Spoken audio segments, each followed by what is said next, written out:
মায়ার নবীর আদর্শ বড় সুন্দর। যেই আদর্শে যেই বান্দাটা এই আদর্শের মালা গলায় লাগায় আগাবে, ওই বান্দার আদর্শ বড় সুন্দর হয়ে যাবে, জীবনটাও সুন্দর হয়ে যাবে। কারণ পুরা জিন্দেগিতে যার কোনো গালি নাই, কোনো মিথ্যাও নাই, ওয়াদা করে মায়া নবী খেলাফও করলেন না। যেই নবীর পুরা জিন্দেগিতে কোনো আমানতের খেয়ানত নাই, কোনো দুর্নীতি নাই, কোনো অন্যায় নাই, কোনো অপরাধ নাই, ওই নবীর আদর্শ যদি কোনো বান্দা বাস্তবায়ন করে আগায়া যায়, তারও পুরা জিন্দেগিতে মিথ্যা রইবে না, তার পুরা জিন্দেগিতে আমানতের খেয়ানত হবে না, দুর্নীতি করতে পারবে না। ওই বান্দা ওয়াদা করে ওয়াদা খেলাফ করতে পারবে না। তার আদর্শ হয়ে যাবে আমার মদিনাওয়ালা নবীর আদর্শের মতো। নবীর আদর্শ নিয়ে যদি আগায়, আল্লাহ তার সম্মানটা অনেক পরিমাণে বাড়ায়া দিবে। এজন্য তো আমগো মুসলমানেরা উলামায়ে কেরামেরা আমার নবীর আদর্শ মানলো। নবীর আদর্শ মাইনা মদিনাওয়ালা নবী জানায়া দিলেন, কোন ধর্মের লোকেরা, অন্যান্য ধর্ম অবলম্বী মানে হিন্দু, কোন খ্রিস্টান, কোন বৌদ্ধ যদি তোমার দেশের মধ্যে থাকে, এদের সাথে কোনো অন্যায় আচরণ করা যাবে না, এদের উপরে জুলুম করা যাবে না, এদের উপরে নির্যাতন করা যাবে না। স্বৈরাচার বিদায় নেওয়ার পর যখন হিন্দুদের মন্দিরগুলা পাহারা দেওয়ার জন্য উলামায়ে কেরাম জানায়া দিল, এই মাদ্রাসার তোলাবারা তোমরা মন্দিরে যাও, আর এই মন্দিরগুলোরে গিয়া গিয়া একটু পাহারা দাও। হিন্দুদের দুর্গা পূজা গেল গত 2 মাস আগে রে বাবা, ওই দুর্গা পূজার ভিতরেও কত যুবকেরা গেল এদের সাপোর্ট দেওয়ার জন্য, বলে তোমাদেরকে কেউ আঘাত করবে না, কোনো জুলুম করা হবে না, কোনো নির্যাতন তোমাদের উপরে করা হবে না। হিন্দুদের দুর্গা পূজায় আমার মুসলমানের সন্তানরা যাইয়ারা পাহারা দেয়, হিন্দুদের মন্দিরে যাইয়া মুসলমানের সন্তানেরা পাহারা দেয়, হিন্দুদের মন্দিরে মাদ্রাসা তুলাবায়ে ইলমের দিনেরা সারা দিন লাগায়া মাদ্রাসার মধ্যে ক্লাস করে, এরপরে রাতে ঘুমায় না, ওই মন্দির পাহারা দেওয়ার জন্য যায় লাইনে লাইনে দাঁড়ায়, যাতে করে হিন্দুদের মন্দিরে কেউ বিন্দু থেকে বিন্দু মাত্র পরিমাণ কেউ আঘাত করতে না পারে। কারণ মুসলমানদের একজন নবী আছে, ওই নবী শিখাইয়া দিল, এই উম্মতেরা লাকুম দীনুকুম ওয়ালিয়া দীন, তোমাদের ধর্ম তোমাদের জন্য, আমার ধর্ম আমার জন্য। আমি আমার ঈদুল ফিতর উদযাপন করব, কোনো অসুবিধা নাই। ঈদুল আজহা উদযাপন করব, আমারটা আমি করব, তোমারটা তুমি করবা। তোমার দুর্গা পূজায় তুমি যাইবা, তবে তোমার দুর্গা পূজা জীবনেও কোনো দিন আমার পূজা হতে পারে না। আমার যদি হেল্প লাগে আমি যাব, আমি তোমারে সাপোর্ট দেওয়ার জন্য পাশে দাঁড়ায়া যাব। মন্দিরগুলো আমরা পাহারা দিব, যাতে করে তোমার মন্দিরে কেউ জুলুম করতে না আসে। এই হিন্দুদেরকে আমরা এত পরিমাণে মহাব্বত কইরা কইরা মন্দির পর্যন্ত পাহারা দিলাম। আর এদের একটা অঙ্গ সংগঠন আছে যেটা ভারত থেকে পরিচালিত ইসকন নামে, এরা মুসলমানদের দেখতে পারে না, আমরা মন্দির পাহারা দিলাম। আর এরা ওদিকে গতকালকে চট্টগ্রামে মসজিদ ভাঙ্গে। মাঝে মাঝে ভাবি এদের ভালোবাসা কোনো লাভ নাই, এদের অন্তরে ইসলামের প্রতি বিন্দু মাত্র পরিমাণ কোনো দরদ নাই। এরা তো এমন জাতি যারা নিমকারামের গোষ্ঠী। আমরা মন্দির পাহারা দেই, এরা মসজিদ ভাঙ্গার জন্য মসজিদে যায়। আবার আমাদের ভাই সাইফুল ইসলাম আলিফকে জবাই করে এরা বিদায় করে দেয়। মনে রাখবারে বাবা, যতই বলো এরা তোমার আমার বন্ধু হতে পারে, এরা জীবনেও কোনোদিন ইসলামের ফায়দা হয় এমন কোনো কাজ এরা করবে না। এরা জীবনেও কোনোদিন আমগো ফায়দার জন্য পাশে আইসা দাঁড়াবে না, আমগো মসজিদগুলো পাহারা দেওয়ার জন্য লাইনে গিয়ে দাঁড়ায়া যাবে না। মুসলমানদের বন্ধু কোনো হিন্দু হতে পারে না। ভারত আর ইসকন আমার দেশের বন্ধু হতে পারে না। চিল্লা গাও ঠিক কিনা? বাংলাদেশের জমিন থেকে ইসকনকে হটাও। ও ময়মনসিংহের মুসলমানেরা পুরো বাংলাদেশের বিভিন্ন লাইনে লাইনে বাজারে বাজারে বিভিন্ন জায়গায় মানুষগুলা যাইয়া এদের বিরুদ্ধে স্লোগান দেয়, ইসকন দেশে থাকতে পারবে না, কারণ এরা আমার সম্প্রীতির মধ্যে আঘাত আনলো। আমরা সুন্দর করে দেশের মধ্যে থাকলাম, কিন্তু আমার মুসলমান বাইরে এরা কিভাবে জবাই করে ফেললো। এই মুসলমানেরা, এরপরেও কি তোমার বিন্দু মাত্র পরিমাণ রক্তক্ষরণ হয় না? এরপরেও কি বান্দা তুমি একটু বুঝবা না? তাদের ভিতরে তো বিন্দু মাত্র পরিমাণ আদর্শ নাই, এরা ভালো আদর্শে আদর্শবান হতে পারে নাই। আর আমগো আদর্শ কেমন জানুনি রে বাবা, মায়ার নবী জানায়া দিল, হিন্দু তোমার এলাকায় থাকবে তোমার দরবারে নিরাপদ, খ্রিস্টান তোমার এলাকায় থাকবে নিরাপদ, কোন বৌদ্ধ তোমার এলাকায় থাকবে নিরাপদ। এক কথায় আমার ধর্মের মতো শান্তির ধর্ম এই পৃথিবীর কোন জায়গায় হতে পারে না, ঠিক কিনা?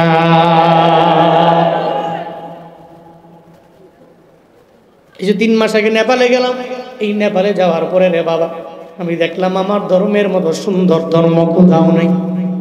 বুঝতে পারি মাঝে মাঝে হিন্দুদের রাজ্যে গেলে, ইন্ডিয়া গেলে, নেপালের মধ্যে গেলে আমার ধর্মের মতো সুন্দর ধর্ম কোথাও খুঁজে পাওয়া যায় না। মুসলমানদের মতো এত সুন্দর আখলাক আচরণ পাওয়া যায় না। এই মুসলমানেরা আমার মদিনাওয়ালা নবীর আদর্শ মাইনা চলিও, সাবধান, জীবনে লাইনচ্যুত হওয়া যাবে না। আল্লাহ পাক বলেন নবীর আদর্শের মাঝেই রয়েছে তোমাদের জন্য উত্তম আদর্শ। ওই উত্তম আদর্শ তুমি গ্রহণ করে বান্দা তুমি আগায়া যাও। কেমন আদর্শ মানবা? নবী রাস্তা দিয়ে কেমনে হাঁটলেন ওখানে ফলো করে নাও। নবী যদি ডান দিক দিয়ে হাঁটেন তো তুমিও নবীরে ফলো করে ডান দিকে হাঁটে যাও। নবীর জিন্দেগিতে যেহেতু মিথ্যা বলেন নাই, নবীর আদর্শ মানতে যাইয়া তুমিও মিথ্যা বলবা না। নবীর আদর্শ এমন পাক, আমার মদিনাওয়ালা নবীর আদর্শ এত পরিমাণে সুন্দর, এই সুন্দর আদর্শ দিয়া তোমার সমাজটারে পরিপূর্ণ গঠন করে নাও। আমগো দেশের ইন ফিউচারে যেই সমস্ত লিডারেরা নেতৃত্ব দিয়া দিবে আমার দেশে, ওই লিডারেরাও যদি আমার নবীর আদর্শের মালা গলায় লাগায় নেতামি করে, লিড দেয় যদি, আমার দেশটা সোনায় ভরপুর হয়ে যাবে, ঠিক কিনা?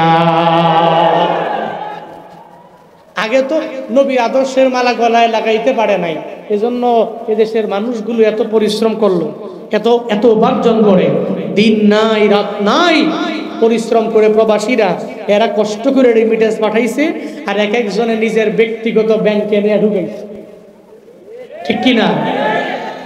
এক একজনের অ্যাকাউন্টে এত পরিমাণে টাকা, পদ্মা ব্রিজ এরকম 40টা করা যাবে, ঠিক কিনা? এরা যদি আমানতদার হয়ে নবীর আদর্শের মালা গলায় লাগায় মনে করতো যে এটা আমানত, আমি খেয়ানত করব না, মনে রাখবেন আমার দেশ কিসের সিঙ্গাপুর, কিসের মালয়েশিয়া, এদেশের মানুষগুলো যেই পরিমাণে পরিশ্রম করতে জানে, প্রত্যেকটা মানুষ ডে লেবার, দিন মজুর, দিনে আনে দিনে খায়, এরপরেও পরিশ্রম করে এদের সোনায় ভরপুর হইতে সময় লাগতো না। ইন ফিউচারে যে সমস্ত লিডাররা, যে সমস্ত নেতারা, এরাও যদি চিন্তা করে নবীর আদর্শের মালা গলায় লাগায় চলবো, তাহলে দেশটাকে সোনায় ভরপুর বানানো সম্ভব, ইম্পসিবল নয়। কিন্তু এরা যদি পূর্বের স্বৈরাচারের মতো এদেরকে ফলো করে অগ্রগামী হয়, ক্ষমতা এতদিন ছিল না, এখন পাইছি, এখন এই ক্ষমতার অপব্যবহার করব। মনে রাখবা ফেরাউনের ক্ষমতা বেশি দিন নয়, নমরুদের ক্ষমতা বেশি দিন নয়, মুহাম্মদ সাল্লাল্লাহু আলাইহি ওয়াসাল্লামের ক্ষমতা আজও সারা বিশ্বে প্রান্তে প্রান্তে মুসলমানরা ফলো করে। এমন এক নেতৃত্বের আসনে বৈশা আমানতের খেয়ানত না কইরা যদি নবীর মতো নেতা হতে পারো, তোমার মরণের পরে কেউ আলহামদুলিল্লাহ পড়বে না, প্রত্যেকটা মানুষ ইন্না লিল্লাহ পড়বে, চিল্লা কও, ঠিক কিনা? মরণের পরে যদি মনে করো মানুষ আমার মরণের পরে ইন্না লিল্লাহ না কই আলহামদুলিল্লাহ পড়ুক, তাহলে যা মন চায় তাই করো। কিন্তু মনে রাখিও, একটা মানুষ মারা গেল, মানুষ মৃত্যুবরণের পরে, আরে কুকুর যদি মরে যায়, কুকুর মাঝে মাঝে রোড ঘাটে কুকুর মারা যায় না, দেখবেন কুকুর মরে গেছে, শিয়াল মরে গেছে, আর কুকুর যদি মরে যায় এরপরেও দেখবেন ড্রাইভাররা মারা গেছে, ড্রাইভাররা ইচ্ছা করে তার চাকাটা ওই কুকুরের উপর দিয়া নেয় না। কেন নেয় না? আরে কুকুরটা মরে গেছে, ড্রাইভার দেখলে আরে কুকুরটা মরে গেছে, মানে আফসোস করুন, কুকুরের উপর দিয়া নেয় না, বরং কুকুরের 2 পাশ দিয়া চাকাটা যায়। কিন্তু তুমি আশরাফুল মাখলুক, পৃথিবীর সমস্ত মাখলুকাতের চাইতেও আরো দামি, আরো সম্মানিত হওয়ার পরেও তোমার মরণের পরে মানুষ কয় আলহামদুলিল্লাহ, কুকুর মরছে আফসোস করে, মানুষ মরছে আফসোস করে নাই। ভাবো একটু বালিশের সঙ্গে মাথা লাগায়া, এটা কেমন জীবন, কেমন জীবন এটা? কি লাভ হবে টাকা দিয়ে, কি লাভ হবে বাড়ি দিয়া, কি লাভ হবে দামি 5-6টা 8টা গাড়ি দিয়া, কি লাভ হবে যদি আমার মরণের পরে মানুষ আলহামদুলিল্লাহ কয়?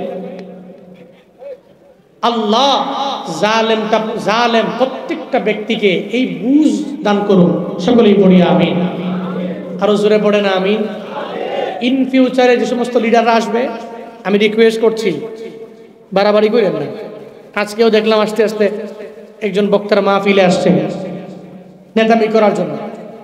বক্তা সাহেব বয়ান করবে, আপনি আসবেন, আপনি লিডার, বক্তা সাহেব অবশ্যই আপনি এলাকার নেতা, আপনাকে সম্মান করবেন, আপনি আসবেন, ডানে বামে চেয়ার যদি থাকে বসবেন, না হয় পিছনে সুন্দর করে নিচে বসে যাবেন।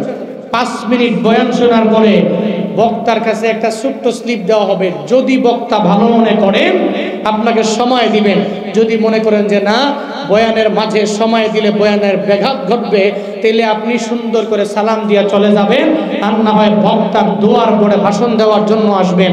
এই সমস্ত পাতি নেতাগুলো এলাকায় যারা আছে, যারা মাহফিলের মাঝামাঝি আইসা বক্তার বয়ান বন্ধ কইরা, বক্তার বয়ানটাকে অফ কইরা তার নিজের বক্তব্যটাকে বেশি প্রায়োরিটি দেয়, এরা গত স্বৈরাচার যারা ছিল এদেরই চালা চামুন্ডা, এদের অবস্থা এমন পরিমাণ হবে, এমন একটা পরিস্থিতি হবে, একটা সময় হারিকেন দিয়েও বুঝা পাওয়া যাবে না। চিন্তা করো ঠিক কিনা? এদেরও হারিকেন দিয়ে খুঁজে পাওয়া যাবে না। আগে যে সমস্ত নেতারা বাধা দিত প্রত্যেকটা মাহফিলে, এদের পাওয়া যায় না। মাহফিলের ধারে কাছেও নাই। এখন আসছে আরেক দল, ভালো করেন, আপনি নেতৃত্ব দিবেন, আপনি কথা বলবেন, ভালো, কিন্তু আইসা বক্তার বয়ান চলতেছে, আমি দেখি ডাইরেক্ট মাইক নিয়ে বলা শুরু করছে। কি উনি যে একজন ওয়াইজ, উনি এখানে উপদেশ দিচ্ছেন, কথা বলছেন, আপনি ওনার কথাগুলোকে প্রায়োরিটি দেন নাই, আপনার এই বক্তব্যটা এত গুরুত্বপূর্ণ হয়ে গেল। আল্লাহ আমাদের প্রত্যেককে সঠিক বুঝ দান করুন। সকলেই পড়ি আমিন। আরো জোরে পড়ে না আমিন। আপনারা রাগ করতেছেন নাকি? কষ্ট পাচ্ছেন নাকি আপনারা? তাহলে আদর্শ মানবো কার?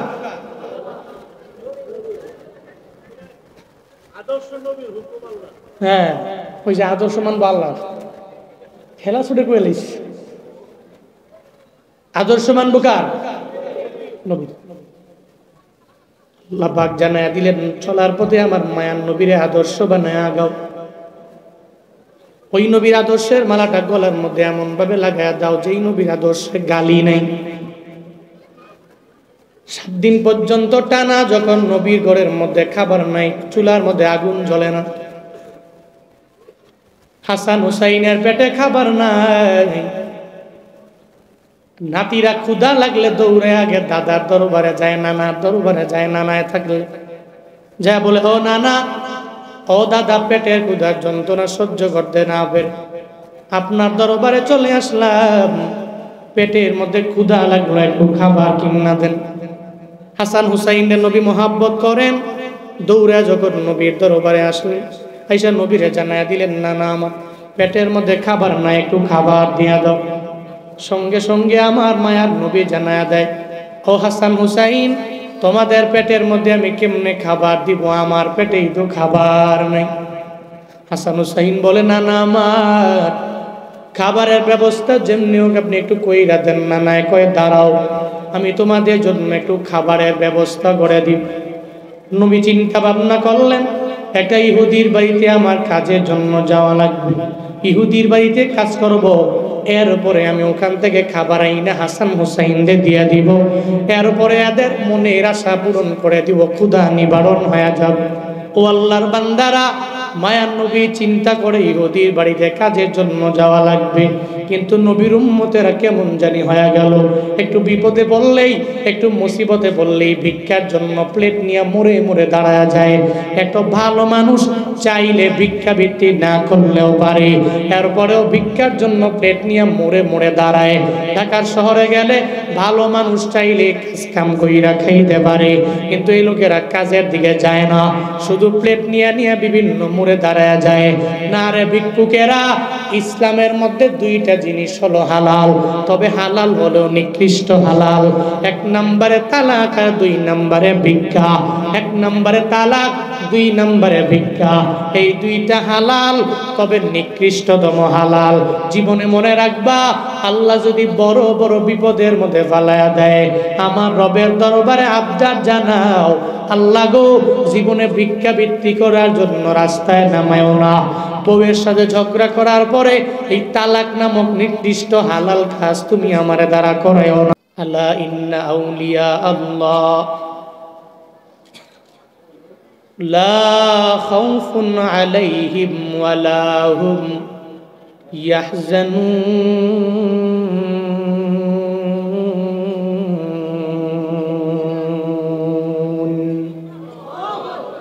আল্লাহ কয় জেনে নাও, ইন্না আউলিয়া আল্লাহ, নিশ্চয়ই আল্লাহর বন্ধু যারা, লা খাউফুন আলাইহিম, তাদের কোনো ভয় নাই, ওয়ালা হুম ইয়াহজানুন, তাদের বিন্দু থেকে বিন্দু মাত্র পরিমাণ কোনো চিন্তাও নাই। এজন্য যারা আল্লাহকে বন্ধু বানায়, রবকে নিজের জীবনের সবচেয়ে ঘনিষ্ঠ মনে করে, ও দুনিয়াতে কোনো স্বৈরাচারকে ভয় করে না। রংপুরের পীরগঞ্জের শহীদ আবু সাঈদের মতো দুনিয়া বিলাইনের পুলিশের এই বুলেট ওরে সরাইতে পারে নাই। একবার মারছে, ওর ইমান আরো মজবুত হয়েছে। আবার বুলেট ছুঁড়েছে, তার ইমান আরো মজবুত হয়েছে। বুলেট আবার ছুড়লো, ও মনে করে এই বুলেটের চাইতে আমার কাছে সবচেয়ে দামি হচ্ছে আমার রব। কারণ যারা শাহাদাতের মজা একবার পায়, ওরা বুলেটকে ভয় করে না, বরং 16 বছরের স্বৈরাচারকে জুলমের মাত্রাটা কমানোর জন্য নিজের জীবনটাকে দেওয়াই শ্রেয় মনে করে। চিল্লা কও ঠিক কিনা? এরা নিজের জীবনটাকে দেওয়াকেই নিজের জন্য স্বাচ্ছন্দ্যবোধ মনে করে, মনে করে এটাই কল্যাণকর, মনে করে আমার জন্য এটাই উত্তম।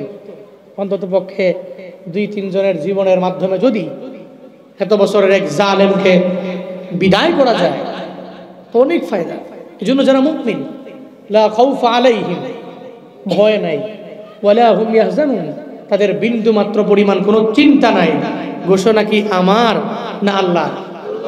আরো জোরে বলেন না আমার না আল্লাহ?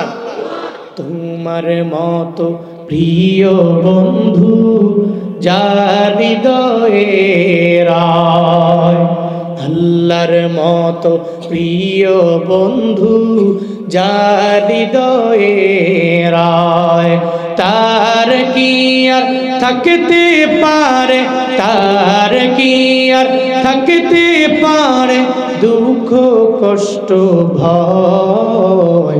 তোমার মতো প্রিয় বন্ধু যার হৃদয়ে রায়, রবের মতো প্রিয় বন্ধু যার হৃদয়ে রায়। শিশুকালে মায়ের দুধে বাঁচাও ক্ষুধা প্রাণ, মায়ের স্নেহে বেড়ে উঠি তোমার অবদান। বন্ধু হয় ভালোবাসা, বন্ধু হয় ভালোবাসা, ছড়াও জগৎ তোমার মতো প্রিয় বন্ধু যার হৃদয়ে রায়, আল্লাহর মতো প্রিয় বন্ধু যার হৃদয়ে রায়।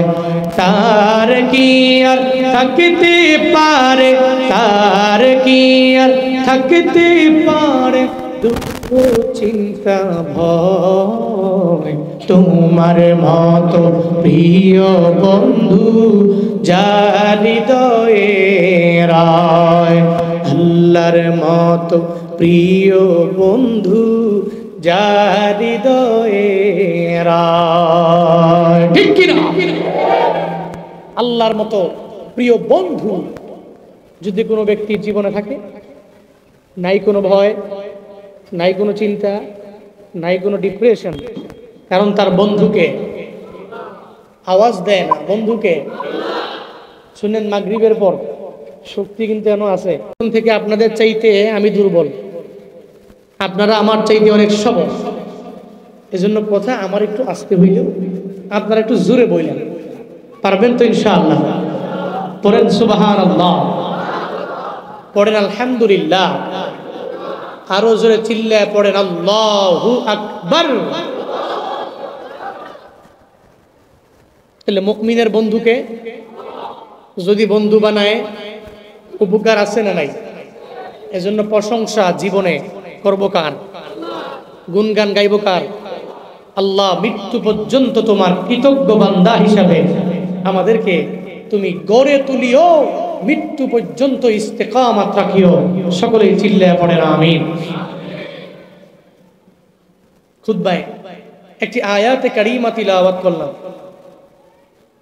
যে আয়াতে আল্লাহ পাক বললেন, দুনিয়াতে কোনো ব্যক্তি যদি, আমার কোনো বান্দা যদি আদর্শবান হইতে চায়, তাহলে নবীরে ফলো করতে হবে। সে ফলো করবে কারে? সে ইতোয়াত করবে কাকে? সে আনুগত্য করবে কারে? এ ব্যাপারে আল্লাহ পাক জানাইয়া দিয়েছেন। এখন কেউ যদি পণ্ডিতি কইরা নবীর অনুসরণ বাদ দিয়া যদি মেসিরে ফলো করে, এটা অসুবিধা নাই। মান তাশাব্বাহা বিকাউমিন ফাহুয়া মিনহুম। সে তারে পছন্দ করে, এর মতো চুল কাটে। নেইমারে পছন্দ করে, এর মতো চুল কাটে। এমবাপ্পির পছন্দ করে, এর মতো চুলের কাটিং দেয়। যদি কোনো ব্যক্তি আদর্শবান হইবার চায়, তাহলে নবীর আদর্শের চাইতে পৃথিবীতে কোন এমন ব্যক্তি আছে যার আদর্শ নবীর আদর্শের চাইতেও সুন্দর? আছে? পৃথিবীর কোন সেকুলার প্রমাণ করতে পারবে? নাস্তিকরা তো এমনিতে রাগে ক্ষোভে এরা ইসলামকে সাপোর্ট করতে পারে না বলে দেখবেন মাঝে মাঝে নবীর নিয়ে কটূক্তি করে, বিভিন্ন কথা বলে। বাস্তবতা হলো কি জানেন? একটা সেকুলার বিশ্বে প্রমাণ দিতে পারবে না যে নবীর আদর্শটা কেমন। এই আদর্শের ভিতরে একটা কালি আছে, কালো দাগ আছে, প্রমাণ করতে পারবে না। এরা মাঝে মাঝে বিভিন্ন সময়ে বিভিন্ন লাইনে বিভিন্ন কথা বলে। তবে একজন বলুক, নবীর পুরা জিন্দেগিতে একজন কুফফারের সাথে নবী খারাপ ব্যবহার করে একটা গালি দিছে, মার নাম তুইলা? আছে কোনো প্রমাণ? আছে কোনো দলিল? নবীর পুরা জিন্দেগিতে একটা মিথ্যা আছে, কে প্রমাণ করতে পারবে?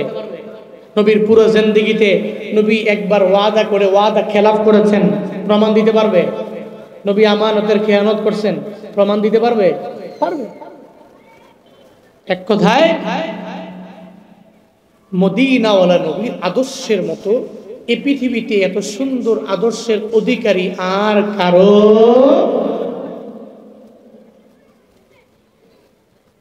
লাকাদ কানা লাকুম ফি রাসূলিল্লাহি উসওয়াতুন হাসানাহ উসওয়াতুন হাসানাতুল লিমান কানা ইয়ারজুল্লাহা ওয়াল ইয়াউমাল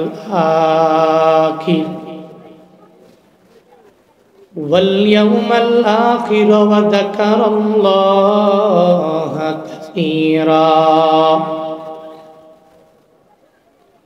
আল্লাহ বলেন, আই মানুষ, মদিনাওয়ালা নবীর মাঝেই তোমাদের জন্য রয়েছে উত্তম আদর্শ। ওই আদর্শে নিজের আদর্শবান বানায় নাও। যদি কোনো বান্দা আমার মাওলারে রাজি বানাইতে চায়, যদি কোনো বান্দা আখিরাতের দিনের প্রতি পরিপূর্ণ বিশ্বাস স্থাপন করে বান্দা যদি আগায়, তাহলে আমার নবীরে ফলো করা লাগবে। ওই নবীর আদর্শে পরিপূর্ণ নিজের আদর্শবান বানানো লাগবে। কারণ নবীর আদর্শ এত সুন্দর, যদি কেউ মানে, মুফাসসিরিনে কেরামগণ জানায়া দিলেন না আয়াতের ব্যাখ্যায়, কেউ যদি আমার নবীর ফলো করে দুনিয়ার মধ্যে চলাফেরা করে, আসমানের নিচে জমিনের উপরে ওর চাইতে দামি, ওর চাইতে সম্মানী আর কেউ হতে পারবে না। মায়ার নবীর আদর্শ বড় সুন্দর। যেই আদর্শে যেই বান্দাটা এই আদর্শের মালা গলায় লাগায় আগাবে, ওই বান্দার আদর্শ বড় সুন্দর হয়ে যাবে, জীবনটাও সুন্দর হয়ে যাবে। কারণ পুরা জিন্দেগিতে যার কোনো গালি নাই, কোনো মিথ্যাও নাই, ওয়াদা করে মায়া নবী খেলাফ করলেন না, যেই নবীর পুরা জিন্দেগিতে কোনো আমানতের খেয়ানত নাই, কোনো দুর্নীতি নাই, কোনো অন্যায় নাই, কোনো অপরাধ নাই। ওই নবীর আদর্শ যদি কোনো বান্দা বাস্তবায়ন করে আগায়া যায়, তারও পুরা জিন্দেগিতে মিথ্যা রইবে না, তার পুরা জিন্দেগিতে আমানতের খেয়ানত হবে না, দুর্নীতি করতে পারবে না। ওই বান্দা ওয়াদা করে ওয়াদা খেলাফ করতে পারবে না। তার আদর্শ হয়ে যাবে আমার মদিনাওয়ালা নবীর আদর্শের মতো। নবীর আদর্শ নিয়ে যদি আগায়, আল্লাহ তার সম্মানটা অনেক পরিমাণে বাড়ায়া দিবে। এই জন্য তো আমগো মুসলমানেরা, উলামায়ে কেরামেরা আমার নবীর আদর্শ মানলো।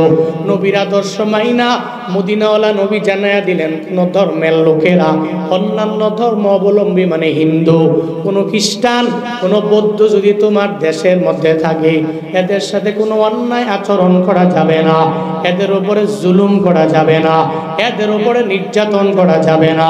স্বৈরাচার বিদায় নেওয়ার পর যখন হিন্দুদের মন্দিরগুলা পাহারা দেওয়ার জন্য উলামায়ে কেরাম জানায়া দিল, এই মাদ্রাসার তোলাবারা, তোমরা মন্দিরে যাও আর এই মন্দিরগুলোরে গিয়া গিয়া একটু পাহারা দাও। হিন্দুদের দুর্গা পূজা গেল গত 2 মাস আগে রে বাবা, ওই দুর্গা পূজার ভিতরেও কত যুবকেরা গেল এদের সাপোর্ট দেওয়ার জন্য, বলে তোমাদেরকে কেউ আঘাত করবে না, কোনো জুলুম করা হবে না, কোনো নির্যাতন তোমাদের উপরে করা হবে না। হিন্দুদের দুর্গা পূজায় আমার মুসলমানের সন্তানরা যাইয়ারা পাহারা দেয়, হিন্দুদের মন্দিরে যাইয়া মুসলমানের সন্তানেরা পাহারা দেয়। হিন্দুদের মন্দিরে মাদ্রাসা তুলাবা ইলমের দিনেরা সারা দিন লাগায়া মাদ্রাসার মধ্যে ক্লাস করে, এরপরে রাতে ঘুমায় না, ওই মন্দির পাহারা দেওয়ার জন্য যায় লাইনে লাইনে দাঁড়ায়, যাতে করে হিন্দুদের মন্দিরে কেউ বিন্দু থেকে বিন্দু মাত্র পরিমাণ কেউ আঘাত করতে না পারে। কারণ মুসলমানদের একজন নবী আছে, ওই নবী শিখাইয়া দিল, এই উম্মতেরা, লাকুম দীনুকুম ওয়ালিয়া দীন, তোমাদের ধর্ম তোমাদের জন্য, আমার ধর্ম আমার জন্য। আমি আমার ঈদুল ফিতর উদযাপন করব, কোনো অসুবিধা নাই। ঈদুল আজহা উদযাপন করব, আমারটা আমি করব, তোমারটা তুমি করবা। তোমার দুর্গা পূজায় তুমি যাইবা, তবে তোমার দুর্গা পূজা জীবনেও কোনো দিন আমার পূজা হতে পারে না। আমার যদি হেল্প লাগে আমি যাব, আমি তোমারে সাপোর্ট দেওয়ার জন্য পাশে দাঁড়ায়া যাব। মন্দিরগুলো আমরা পাহারা দিব, যাতে করে তোমার মন্দিরে কেউ জুলুম করতে না আসে। এই হিন্দুদেরকে আমরা এত পরিমাণে মহাব্বত কইরা কইরা মন্দির পর্যন্ত পাহারা দিলাম। আর এদের একটা অঙ্গ সংগঠন আছে যেটা ভারত থেকে পরিচালিত, ইসকন নামে। এরা মুসলমানদের দেখতে পারে না, আমরা মন্দির পাহারা দিলাম। আর এরা ওদিকে গতকালকে চট্টগ্রামে মসজিদ ভাঙ্গে। মাঝে মাঝে ভাবি, এদের ভালোবাসা কোনো লাভ নাই, এদের অন্তরে ইসলামের প্রতি বিন্দু মাত্র পরিমাণ কোনো দরদ নাই। এরা তো এমন জাতি যারা নিমকারামের গোষ্ঠী। আমরা মন্দির পাহারা দেই, এরা মসজিদ ভাঙ্গার জন্য মসজিদে যায়। আবার আমাদের ভাই সাইফুল ইসলাম আলিফকে জবাই করে এরা বিদায় করে দেয়। মনে রাখবারে বাবা, যতই বলো এরা তোমার আমার বন্ধু হতে পারে, এরা জীবনেও কোনোদিন ইসলামের ফায়দা হয় এমন কোনো কাজ এরা করবে না। এরা জীবনেও কোনোদিন আমগো ফায়দার জন্য পাশে আইসা দাঁড়াবে না, আমগো মসজিদগুলো পাহারা দেওয়ার জন্য লাইনে গিয়ে দাঁড়ায়া যাবে না। মুসলমানদের বন্ধু কোনো হিন্দু হতে পারে না। ভারত আর ইসকন আমার দেশের বন্ধু হতে পারে না। চিল্লা গাও ঠিক কিনা? বাংলাদেশের জমিন থেকে ইসকনকে হটাও। ও ময়মনসিংহের মুসলমানেরা, পুরো বাংলাদেশের বিভিন্ন লাইনে লাইনে, বাজারে বাজারে, বিভিন্ন জায়গায় মানুষগুলা যাইয়া এদের বিরুদ্ধে স্লোগান দেয়, ইসকন দেশে থাকতে পারবে না, কারণ এরা আমার সম্প্রীতির মধ্যে আঘাত আনলো। আমরা সুন্দর করে দেশের মধ্যে থাকলাম, কিন্তু আমার মুসলমান বাইরে এরা কিভাবে জবাই করে ফেললো। এই মুসলমানেরা, এরপরেও কি তোমার বিন্দু মাত্র পরিমাণ রক্তক্ষরণ হয় না? এরপরেও কি বান্দা তুমি একটু বুঝবা না? তাদের ভিতরে তো বিন্দু মাত্র পরিমাণ আদর্শ নাই। এরা ভালো আদর্শে আদর্শবান হতে পারে নাই। আর আমগো আদর্শ কেমন জানুনি রে বাবা? মায়ার নবী জানায়া দিল, হিন্দু তোমার এলাকায় থাকবে, তোমার দরবারে নিরাপদ। খ্রিস্টান তোমার এলাকায় থাকবে নিরাপদ। কোন বৌদ্ধ তোমার এলাকায় থাকবে নিরাপদ। এক কথায় আমার ধর্মের মতো শান্তির ধর্ম এই পৃথিবীর কোনো জায়গায় হতে পারে না। ঠিক কিনা?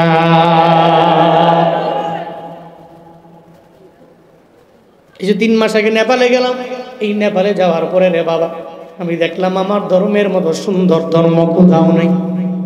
বুঝতে পারি মাঝে মাঝে হিন্দুদের রাজ্যে গেলে, ইন্ডিয়া গেলে, নেপালের মধ্যে গেলে আমার ধর্মের মতো সুন্দর ধর্ম কোথাও খুঁজে পাওয়া যায় না।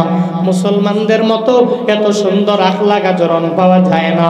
এই মুসলমানেরা আমার মদিনাওয়ালা নবীর আদর্শ মাইনা চলিও, সাবধান, জীবন লাইনচ্যুত হওয়া যাবে না। আল্লাহ পাক বলেন নবীর আদর্শের মাঝেই রয়েছে তোমাদের জন্য উত্তম আদর্শ। ওই উত্তম আদর্শ তুমি গ্রহণ করে বান্দা তুমি আগায়া যাও।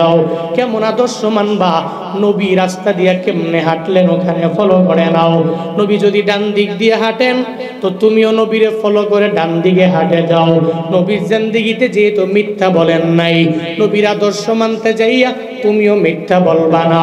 নবীর আদর্শ এমন পাক, আমার মদিনাওয়ালা নবীর আদর্শ এত পরিমাণে সুন্দর। এই সুন্দর আদর্শ দিয়া তোমার সমাজটারে পরিপূর্ণ গঠন করে নাও। আমগো দেশের ইন ফিউচারে যেই সমস্ত লিডারেরা নেতৃত্ব দিয়া দিবে আমার দেশে, ওই লিডারেরাও যদি আমার নবীর আদর্শের মালা গলায় লাগায় নেতামি করে, লিড দেয় যদি, আমার দেশটা সোনায় ভরপুর হয়ে যাবে, ঠিক কিনা? আগে তো নবীর আদর্শের মালা গলায় লাগাইতে পারে নাই, এজন্য এদেশের মানুষগুলো এত পরিশ্রম করলো, এত উপার্জন করে, দিন নাই রাত নাই পরিশ্রম করে প্রবাসীরা এরা কষ্ট করে রেমিটেন্স পাঠাইছে, আর এক একজনে নিজের ব্যক্তিগত ব্যাংকে নিয়ে ঢুকাইছে, ঠিক কিনা?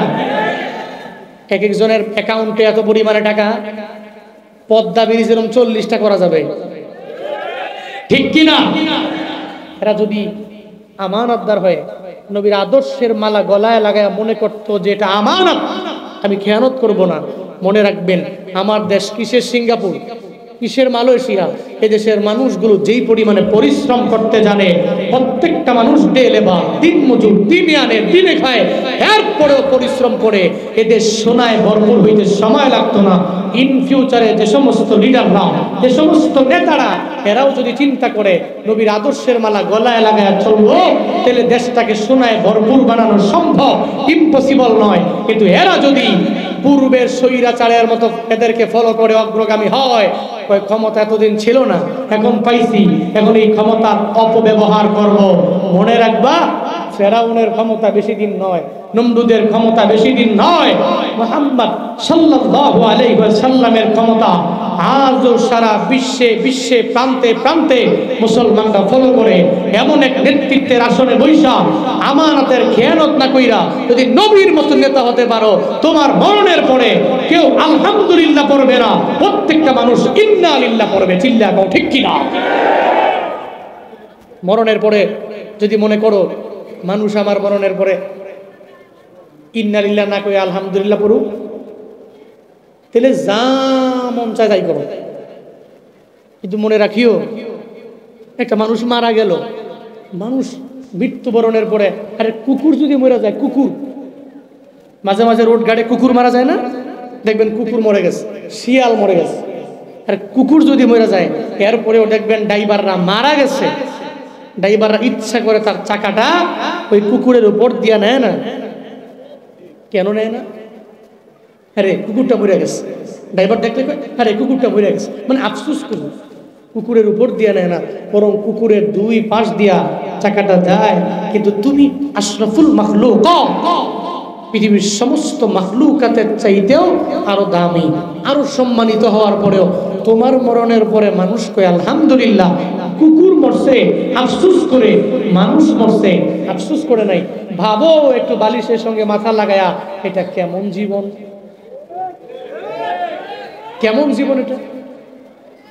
কি লাভ হবে টাকা দিয়ে, কি লাভ হবে বাড়ি দিয়া, কি লাভ হবে দামি 5-6টা 8টা গাড়ি দিয়া, কি লাভ হবে যদি আমার মরণের পরে মানুষ আলহামদুলিল্লাহ কয়? আল্লাহ জালেম প্রত্যেকটা ব্যক্তিকে এই বুঝ দান করুন, সকলেই পড়ি আমিন। আরো জোরে পড়ে না আমিন। ইন ফিউচারে যে সমস্ত লিডাররা আসবে, আমি রিকোয়েস্ট করছি বাড়াবাড়ি করেন না। আজকেও দেখলাম আস্তে আস্তে একজন বক্তার মাহফিলে আসছে নেতামি করার জন্য, বক্তা সাহেব বয়ান করবে, আপনি আসবেন, আপনি লিডার, বক্তা সাহেব অবশ্যই আপনি এলাকার নেতা, আপনাকে সম্মান করব, আপনি আসবেন, ডানে বামে চেয়ার যদি থাকে বসবেন, না হয় পিছনে সুন্দর করে নিচে বসে যাবেন।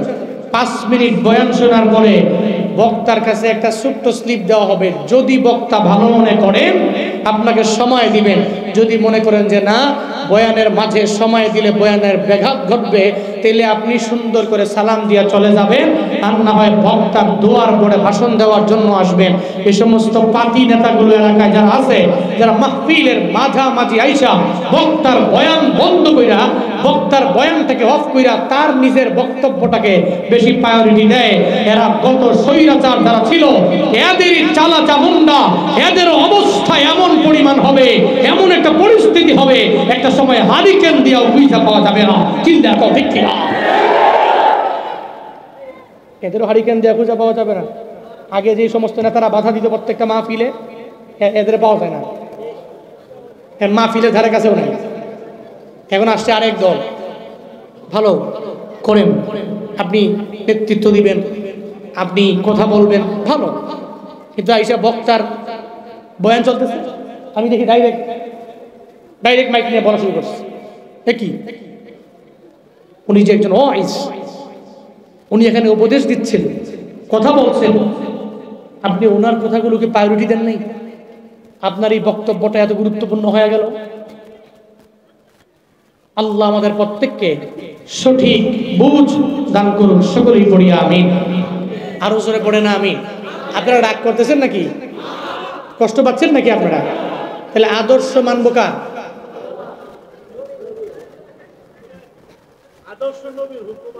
হ্যাঁ, ওই যে আদর্শ মানবো আল্লাহ। খেলা ছুটে করে লিস, আদর্শ মানবো কার? নবী। আল্লাহ পাক জানায়া দিলেন, চলার পথে আমার মায়ার নবীরে আদর্শ বানায় আগাও। ওই নবীর আদর্শের মালাটা গলার মধ্যে এমন ভাবে লাগায়া দাও যেই নবীর আদর্শে গালি নাই। 7 দিন পর্যন্ত টানা যখন নবীর ঘরের মধ্যে খাবার নাই, চুলার মধ্যে আগুন জ্বলে না, হাসান হুসাইনের পেটে খাবার নাই, নাতিরা ক্ষুধা লাগলে দৌড়ে আগে দাদার দরবারে যায়, নানার দরবারে যায়, নানায় থাকলে যা বলে, ও নানা, ও দাদা, পেটের ক্ষুধার যন্ত্রণা সহ্য করতে না পেরে আপনার দরবারে চলে আসলাম, পেটের মধ্যে ক্ষুধা লাগলো, একটু খাবার কিনা দেন। হাসান হুসাইনের নবী মোহাব্বত করেন, দৌড়ে যখন নবীর দরবারে আসলেন, আইসা নবীরে জানায়া দিলেন, নানা আমার পেটের মধ্যে খাবার নাই, একটু খাবার দিয়া দাও। সঙ্গে সঙ্গে আমার মায়ার নবী জানায়া দেয়, ও হাসান হুসাইন, তোমাদের পেটের মধ্যে আমি কেমনে খাবার দিব, আমার পেটেই তো খাবার নেই।